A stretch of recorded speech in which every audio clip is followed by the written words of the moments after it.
自17年上市以来呢，这个系列的销量达到了50万台。那么更智能、更越级，也更符合年轻消费者的一个消费观，就是什么呢？花最小的钱办最大的事儿。那么今天这个菜呢，大家会满意吗？跟我来了解一下。虽然官方把它的整个设计呢叫做新科技智慧美学，但是你不用太。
感觉到，这仪表盘怎么是向前的这么一个设计呢？其实啊，它也是更符合人体工学，能让你在开车的时候把更多的注意力啊集中在前方。那么再然后呢，就是12.3英寸的这个中控屏幕了。最新的这个车载系统呢，其实在我滑动中啊，可以看到它是非常的快啊，一点都不卡顿。据厂家说呢，也是升级了芯片的缘故。现在芯片多贵，你懂的啊。而且它的这个小安呢，也能实现大部分的语音操控指令，包括你的开窗、开空调、听歌，包括天窗等等啊这些。那么在具体的用料方面呢，其实作为入门级的车，它整个的这个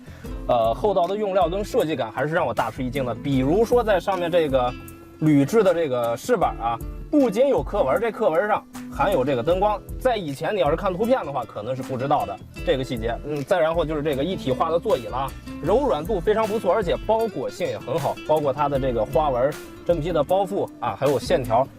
那么再然后它这个飞行挡把的设计，包括在这块驾驶模式调节前面还有这个360度啊、照相啊等等，还有这个杯架。怎么说呢？整车带给你的这种质感呢，绝对是一种越级的感受。但是呢，这个能不能接受这种不常规的设计啊，我就不能替消费者做决定了，还有待以后市场的考量。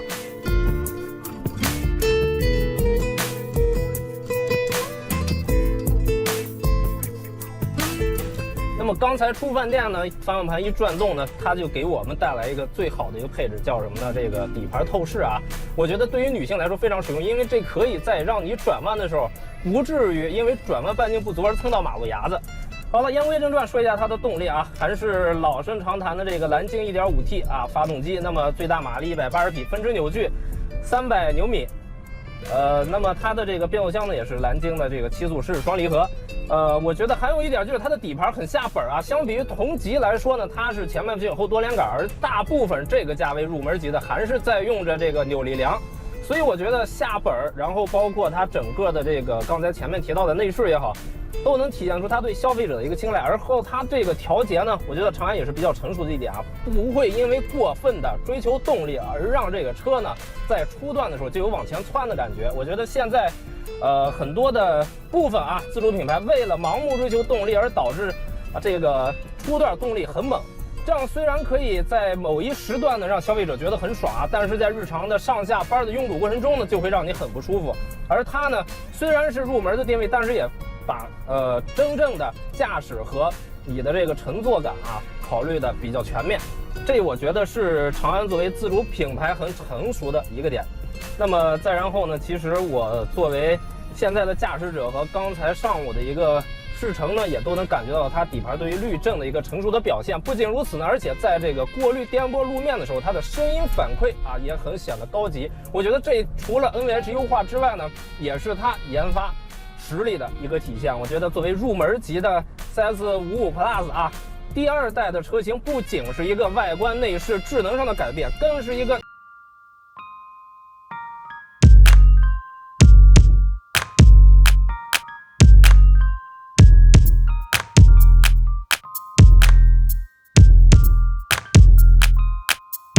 常也是发布了这个2000万辆产品的这个发布会啊。那么其中的 CS55系列也是它的一个销量主力军，而这一次经过我们的试驾，它换代之后的这个外观内饰，包括它的驾驶质感，甚至一个智能化的升级呢，都给我们带来了一个跃级的表现。而该车呢，也将在8月底正式上市。对此有关注的朋友呢，不妨了解一下这款车。我们下期再见。